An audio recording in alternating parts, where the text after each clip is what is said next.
Hello friends, स्वागत है आप सभी का हमारे YouTube channel study with Ravi पर। दोस्तों, जैसा कि हम एक चैप्टर एक दिन के सीरीज में चल रहे थे, लेकिन चैप्टर में ज़्यादा सवाल होने की वजह से, टाइम ना होने की वजह से हम सवालें कुछ कम कर दिए हैं। तो आज हम बताएंगे 14 से 20 सवाल प्रश्नावली 5.2। इसके पहले जो वीडियो आया था उसमें हम बता चुके थे लगभग 13 सवाल तक, तो उसमें बहुत ही एक्सप्लेन करके बताया गया है। तो जो इस चैनल पर नए हैं पहले चैनल सब्सक्राइब कर लें, और जिन्होंने इस वीडियो को मतलब इस चैप्टर के और पहले सवालों को नहीं देखा वो जाके कृपया प्लेलिस्ट में पड़ा हुआ है वीडियो, या फिर डिस्क्रिप्शन बॉक्स में लिंक पड़ी है, आप देख लीजिए। ठीक है, अब हम चालू करेंगे सवाल नंबर 14 से लेकर 20 तक। तो वीडियो को पहले लाइक कर लीजिए आप लोग। चलिए लाइए, सवाल है, देखिए कि 10 और 250 के बीच 4 के कितने गुणज हैं। 10 से लेकर 250 के बीच 4 के गुणज पूछे हैं। तो इससे ये मतलब है कि जो संख्याएं 4 से कट जाएंगी। तो अब 10 के पहले नहीं लेना है हमें, 10 से और 250 यानी 250 के बीच में लेना है। तो 10 के बाद ऐसी संख्या कौन है जो 4 से कट जाएगी। तो 10 के बाद 12 है, फिर 12 के बाद 16 है, फिर 16 के बाद 20 है। इसी तरीके से जाते जाते हमें 250 के बाद नहीं लेना, 250 के पहले लेना है। तो 250 के पहले 249 आएगा, ये 4 से नहीं कटेगा। फिर 248 आएगा, ये 4 से कट जाएगा। तो हम ये समझेंगे कि जो 250 के आसपास या 250 के पहले ऐसी संख्या जो 4 से कट जाए, तो ऐसी संख्या कौन सी है, 248। तो अब यहाँ पर हम देखेंगे जो हमारा पहला पद हो जाता है 12 हो जाता है। जो डी हो जाता है, डी को बोलते हैं हम सारबंतर। सारबंतर हम जैसे पिछले पद में अगला वाला पद घटाते हैं, पिछले पद में अगला पद घटाते हैं, वही हमारा क्या हो जाता है, सारबंतर। तो यहाँ पर हम देख रहे हैं 20 में 16 गए 4, या फिर 16 में से 12 गए 4, या फिर 24 में से 20 गए 4। समझ में आया। तो ये हमारा सारबंतर आ गया। और लास्ट वाला पद यानी यनवा पद या फिर ए एन का मान कितना है, 248। और निकालने क्या है, कितने पद हैं, यानी एन का मान। नहीं, पद नहीं पूछा है, कितनी संख्याएं अर्थात एन का मान पूछा है। तो हम यहाँ पर जानते हैं A N is equal to A plus N minus 1 into D. नमस्ते। ए एन का मान कितना दिया है, 248 बराबर ए का मान कितना दिया है, 12 प्लस एन का मान कितना दिया है, नहीं पता, और डी का मान कितना दिया है, 4। इतना समझ में आया। हमें इसका मल्टीप्लाई नहीं करना, हम रोज़ यही बताते हैं ताकि आपका जो कैलकुलेशन हो, आपका समय बच सके। तो हम इधर पक्षांतर करेंगे, 248 ये प्लस 12 इधर आएगा तो क्या होगा, -12, और यहाँ पर होगा n -1 और मल्टीप्लाई। अब इसमें घटाएंगे तो 6 हो जाएगा, 4 में से 1 गया 3 हो जाएगा, 236 होगा बराबर n -1 और गुणे 4। अब यहाँ पर करते हैं तो n -1 गुणे 4 बराबर 236 लिख सकते हैं। तो ये 4 उधर पक्षांतर होगा, तो n -1 बराबर 236 पूरे बटा 4। तो जब काटेंगे तो ये हो जाएगा 4 पंचे 20, 4 9 36। तो n बराबर हो जाएगा 59, ये -1 उधर जाएगा +1, तो n बराबर कितना आ जाएगा, 60। यही हमारा क्या रहा होगा, आंसर। समझ में आया। तो 60 पद ऐसे हैं जो 10 और 250 के बीच में हैं, जो 4 से विभाजित होंगे। समझ में आया, उतारिए। चलिए क्वेश्चन नंबर 15 अर्थात प्रश्न नंबर 15 की ओर चलेंगे। उसमें दिया हुआ है कि यन के किस मान के लिए 2 समांतर श्रेणियाँ, अर्थात हमारे पास 2 समांतर श्रेणियाँ हैं।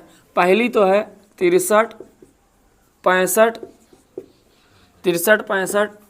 67, फिर डॉट डॉट डॉट, और एक दूसरी श्रेणी है तो इधर बना लेते हैं। ठीक है, इधर है 3, 10, 17 डॉट डॉट डॉट के 90 पद के लिए। 90 पद मतलब हमें पता नहीं है भाई किस मान के लिए है, यानी 90 पद मतलब पतन कितनी बार जा रहा है। 90 पद के बराबर होंगे, 90 पद के बराबर होंगे मतलब हम ये समझ सकते हैं, ये 90 पद इसे बोला जाता है ए एन बराबर ए प्लस n -1 इंटू डी। इधर भी ऐसे करेंगे, ए एन बराबर ए प्लस n माइनस डी। ए भाई शांत रहिए। अब ए एन का मान नहीं पता तो ए एन बराबर, अब यहाँ पर ए कितना है 63 प्लस n -1 और डी का मान घटाएंगे, 65 में 63 2। इसी तरीके से इसमें करेंगे, ए एन बराबर ये है पहला पद 3 और n -1 और डी का मान 7। बहुत सही। अब यहाँ पर करेंगे ए एन बराबर 63 प्लस ये इसका 2 का इसमें मल्टीप्लाई करेंगे 2n - 2, सॉल्व करेंगे 63 में 2 गया 61 और प्लस 2n, और यहाँ पर इसी तरीके से करेंगे ए एन बराबर 3 प्लस 7 का n में गुणा होगा 7n -7, तो करेंगे तो ये हो जाएगा 7n-4। तो इसको इतना हुआ, ये समीकरण 1 हो गया, ये समीकरण 2।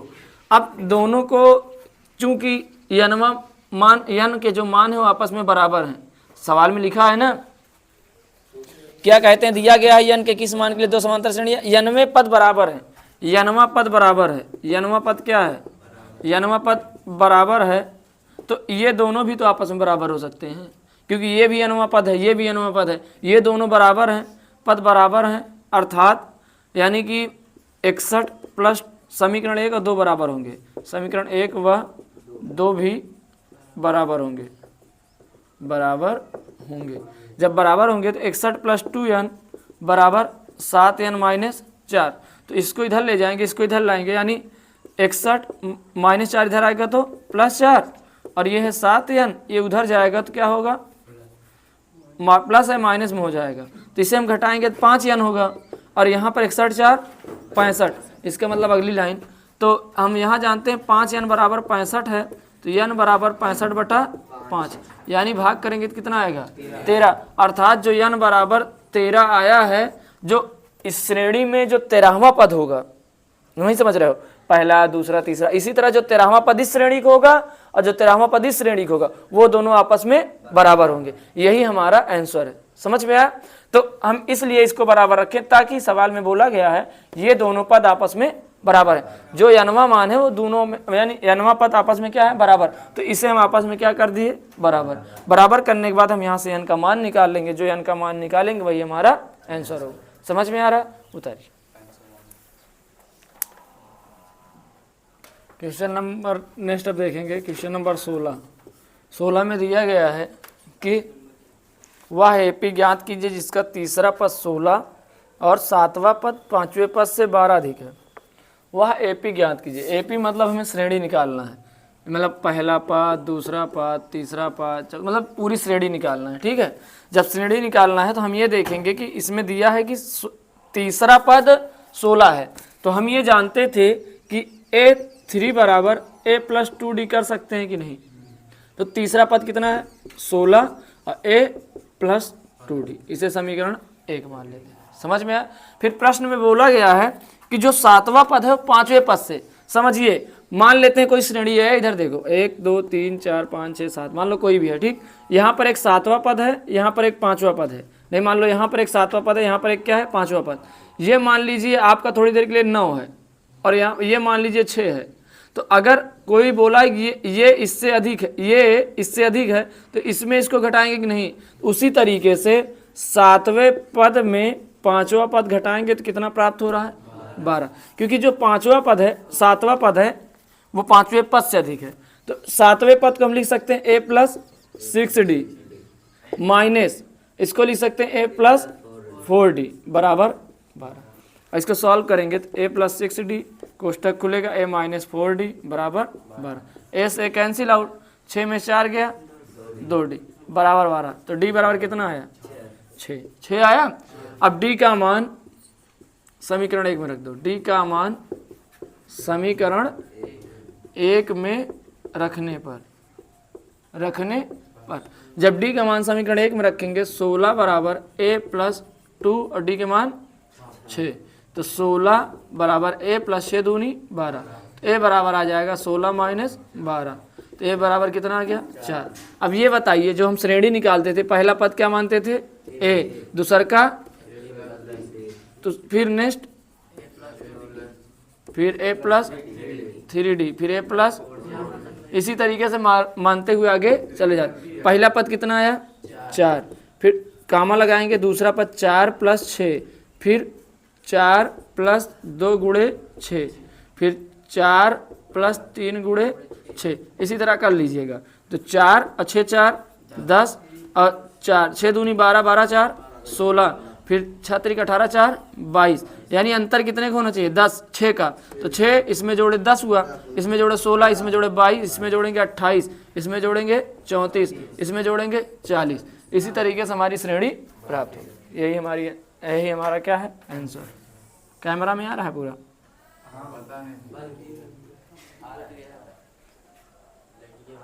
इतना उतार लीजिए आप लोग, यही आपका आंसर है। और जहाँ ना समझ में आया पूछ लीजिए। चलिए भी यहाँ पर क्वेश्चन नंबर 17 देखेंगे। क्वेश्चन नंबर 17 है, उसमें दिया गया है कि AP 3 8 13 डॉट डॉट डॉट 253 में अंतिम पद से 20वां पद में अंतिम पद से 20वां पद बताइए। अंतिम पद से 20वें पद का मतलब समझ रहे हैं आप लोग, पीछे चलेंगे। यहां समझो, अंतिम पद से 20वां पद, ये मान ली 1 2, ये हमारा अंतिम पद है कि नहीं है अंतिम पद, इससे 20वां पद, अर्थात इस श्रेणी को हम पलट देंगे। क्यों पलटे समझ में आया? क्योंकि पूछा गया है अंतिम पद से 20वां पद, तो यहां मान लो ऐसे श्रेणी है, तो क्या इसमें अंतिम पद से आप 20वां पद निकाल सकते हो? आप शुरू से 20वां पद निकाल सकते हो, इधर से, ना कि इधर से। तो अगर हम इसको पलटते हैं तो इसके पहले यहां समझिए, इसका a का मान कितना है? 3 है। यहाँ पर d निकालेंगे तो 8 - 3 अर्थात कितना प्राप्त हो रहा है? 5। जब इधर जा रहे हैं तो बढ़ रहा है, इधर आएंगे तो ये क्या हो जाएगा? तो d का मान -5 होगा कि नहीं? इस वाली श्रेणी में 253 कामा मतलब डॉट डॉट डॉट 13 8 5। तो इस तरीके से निकालेंगे। तो हम यही बोले थे कि पिछले पद में पहला पद घटाना है, हाँ 3 सॉरी। अब यहाँ पर समझिए, जैसे यहाँ पर हम d का मान निकालेंगे तो ये -5 आ जाएगा। क्योंकि d का मान पीछे आएगा, क्योंकि ऋणात्मक लिया जा रहा है, क्योंकि श्रेणी को हम पलट रहे हैं। समझ में आएगा नहीं? इतना समझ में आ जाएगा, आपको सवाल आ जाएगी। अब यहाँ पर समझिए, जैसे आपको लग रहा है कि जैसे इस तरीके से श्रेणी होती थी तो कैसे निकलता था, इसमें इसको घटा दे, इसमें इसको घटाएंगे। यहाँ पर जैसे घट निकालना है तो 8 - 13 करेंगे कि नहीं, क्योंकि पिछले पद में पहला पद घटाया जाता है, तब d का मान निकाला जाता है। तो इस तरीके से जैसे आप समझ लीजिए, d का मान निकालना है, 8 माइनस क्या करेंगे 13, क्योंकि इधर का हमें पद पता नहीं है तो इसलिए हम इसमें नहीं घटा रहे, हम इधर से घटा लेंगे। कितना आएगा? -5। जब d का मान -5 आ रहा है और 20वां पद अर्थात n बराबर कितना? 20। तो हमें निकालना है A20 बराबर, तो a plus n - 1 into D. तो a प्लस n का मान कितना है? 20 - 1 गुणे d। तो a प्लस 19d होगा कि नहीं? होगा कि नहीं होगा? और इसमें प्रथम पद क्या बन रहा है? 253 प्लस 19 गुणे -5। तो 253 - 19 पचे 95, घटाएंगे आप 19 पचे 95, तो 13 - 5 गया 8, इसमें बचा 4, 1 हासिल गया 14, 14 - 9 गया 5, यहाँ कितना बचा? 158 आ रहा है आंसर, देखिए समझ में आया? तो इस तरीके से जब आप अंतिम पद से पूछे तो श्रेणी को हम क्या कर देते हैं? पलट देते हैं, और इसमें कुछ है नहीं। अब यहाँ पर हम क्वेश्चन नंबर 18 देखेंगे। क्वेश्चन नंबर 18 में दिया गया है कि किसी एपी के चौथे और 8वें पद का योग। तो जैसे जैसे हम पढ़ते चलेंगे वैसे करेंगे। किसी एपी का 8वां पद और चौथे पद का योग कितना है? 24 है। कितना है? 24 है। तो इसे हम थोड़ा हल करेंगे, और दिया है छठे पद और 10वें पद का योग 44 है। तो इसे 8वें पद को हम लिख सकते हैं a plus 7d plus a4 को लिख सकते हैं a प्लस 3d बराबर 24। a 2a और 7 3 10d बराबर 24। 2 कॉमन ले सकते हैं तो a प्लस 5d बराबर 24। 2 से इधर ले जाएंगे, भाग कर देंगे तो a प्लस 5d बराबर 12। देखो 12 कैसे आ रहा है? इस 2 को हम इसके नीचे ले जाएंगे, भाग करेंगे तो 12 दूना 24। ये समीकरण 1 हो गया। उसके आगे दिया है छठे और 10वें पद का योग, यानी a6 plus a10। a6 plus a10 बराबर कितना है? 44। छठे पद और 10वें पद का योग, तो इसे लिख सकते हैं a प्लस 5d और a प्लस 9d बराबर 44। a 2a और 9 5 14d बराबर 44। a 2 कॉमन ले लेंगे, a प्लस 7d बराबर 44। आप यहाँ कॉमन ना लेकर भी सॉल्व कर सकते हो, उसमें कोई बड़ी बात नहीं है, लेकिन हम इसलिए बता रहे हैं कैलकुलेशन आपका थोड़ा सा ही हो जाएगा। तो a प्लस 7d 2 से भाग करेंगे तो 22। ये समीकरण 2। समीकरण 1 व 2 से हल करने पर जो समीकरण 1 क्या है? ए प्लस 5d बराबर 12 और ए प्लस 7d बराबर 22। तो चिन्ह बदलेंगे, यहाँ प्लस है तो माइनस कर देंगे, यहाँ प्लस है तो माइनस कर देंगे, यहाँ प्लस है तो माइनस। ए से कैंसिल आउट, 7 में से 5 घटेगा तो -2d और इसमें घटेगा तो -10, माइनस से माइनस क्योंकि 22 में 12 क्या 10 ही होता है। तो d बराबर 10 और 10/2, तो d बराबर कितना आएगा 5। अब d का मान कोई समीकरण में रख दो, चाहे कि 2 में, चला 2 में रख देते हैं। d का मान समीकरण 2 में रखने, अरे आज उसी की बात मान लो भाई जो बोला है। अब 2 में रखते हैं, तो a प्लस 7d बराबर 22। अब a का मान निकालना है, 7 गुणे d का मान 5 बराबर 22।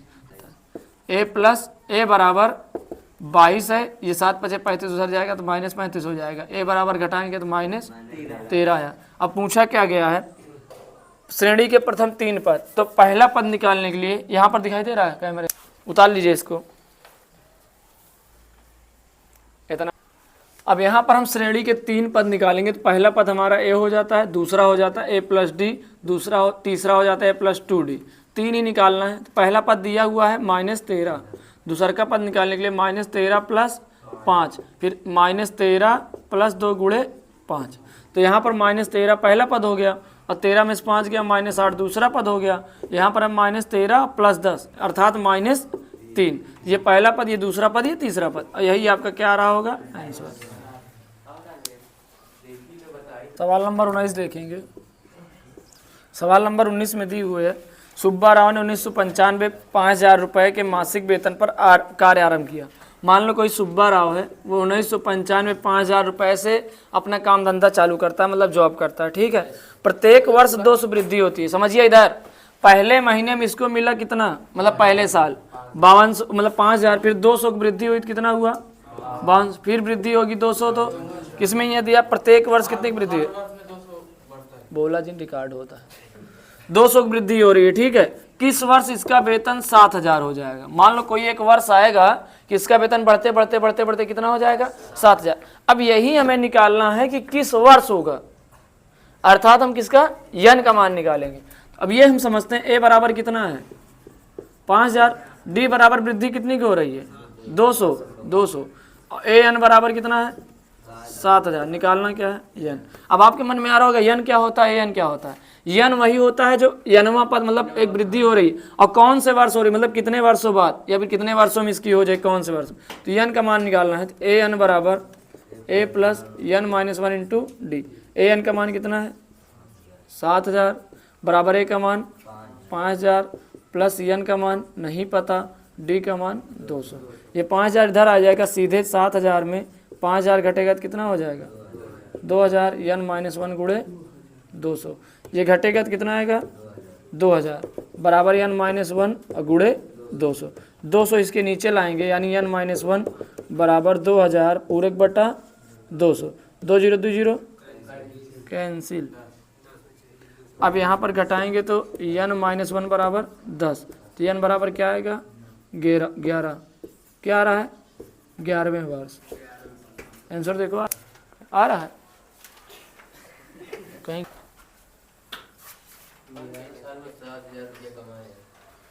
अब वीडियो पसंद आ रहा हो तो आप लोग वीडियो को लाइक जरूर कर लो और कमेंट बॉक्स में कमेंट करना ना भूला कीजिए, ठीक है। उतारिए इसे। चलिए यहाँ पर अब 20वीं सवाल देखिए। 20वीं सवाल है, कोई लड़की है, लड़की का नाम है रामकली। देखिए आदित्य रामकली की बात आई है। रामकली ने किसी वर्ष के प्रथम सप्ताह में 50 रुपए की बचत करती है। कितनी करती है 50। फिर वह अपनी साप्ताहिक बचत 17.50 रुपये बढ़ाती है, अर्थात इसमें 17.50 जोड़ेंगे तो ये 67.50 होगा कि नहीं, यानी इतना बढ़ाती है। फिर नेक्स्ट टाइम इसी तरह बढ़ाती हुई चली जाती है। उसके बाद दिया उसकी साप्ताहिक बचत 207.50 रुपये है। तो यन वहाँ पद, यानी यन ज्ञात कीजिए, जैसे अभी इसके पहले सवाल लगाया जस्ट वैसे लगाना। ए का मान 50, डी का मान 17.5 या फिर 50, और लास्ट पर ए एनवा पर ए एन कितना है 207.50, निकालना क्या है एन। तो ए एन बराबर ए plus n - 1 into D. A N का मान कितना है 207.50 बराबर ए का मान 50 plus n minus 1 into D का मान 17.50। अब यहाँ पर हम इसको घटाएंगे तो 207.50 में 50 घट जाएगा बराबर n माइनस 1 और मल्टीप्लाई 17.50। आदित्य बोल रहे हैं कि सर इसमें 50 घटाएंगे 207 आ जाएगा, है ना आदित्य? एक दशमलव में बच्चा 207.50 में 50.00 घटाएंगे। अब समझ में आया? 0 हो जाएगा, 5 में 0 गया 5 हो जाएगा, उसके बाद ये 7 यहाँ आ जाएगा, 10 में 5 गया 5 157.50। समझ में आया? तो यहाँ पर आया 157.50 बराबर n माइनस 1 और मल्टीप्लाई 17.5। अब इसके बाद इसको हम इधर लाएंगे तो n माइनस 1 बराबर 157.50 और पूरे बटा 17.50। इतना मान लो 5 जीरो बढ़ा लो, कोई मतलब 5 रहेगा, 0 आगे हम बढ़ा सकते हैं। अब यहाँ पर देखेंगे n माइनस 1 बराबर, ये सामने सामने 0 है तो इसको हम कैंसिल आउट कर सकते हैं, ठीक है? इतना हो गया पूरे बटा इतना। अब देखो 0 0 कैंसिल आउट हो गया। अब यहाँ पर भाग करिए 157 है, यहाँ 175 है कि भाग करने पर इतना आ जाए। अब भाग करेंगे 157 में 175 से कितने टाइम, जब यहाँ पर हम भाग करेंगे तो 9 टाइम्स आएगा। कितना? 9 9 बचे 45 की 5 हासिल लाइन 4 और 9 7 63 63 4 67 7 हासिल लाइन 6 और 9 का 9 6 15। कितने टाइम्स गया? 9 टाइम्स, यानी 9 बार गया है। जब भाग करेंगे तो n माइनस 1 बराबर 9, तो n बराबर 9 और माइनस 1 उधर जाएगा प्लस 1, तो n बराबर कितना आ गया?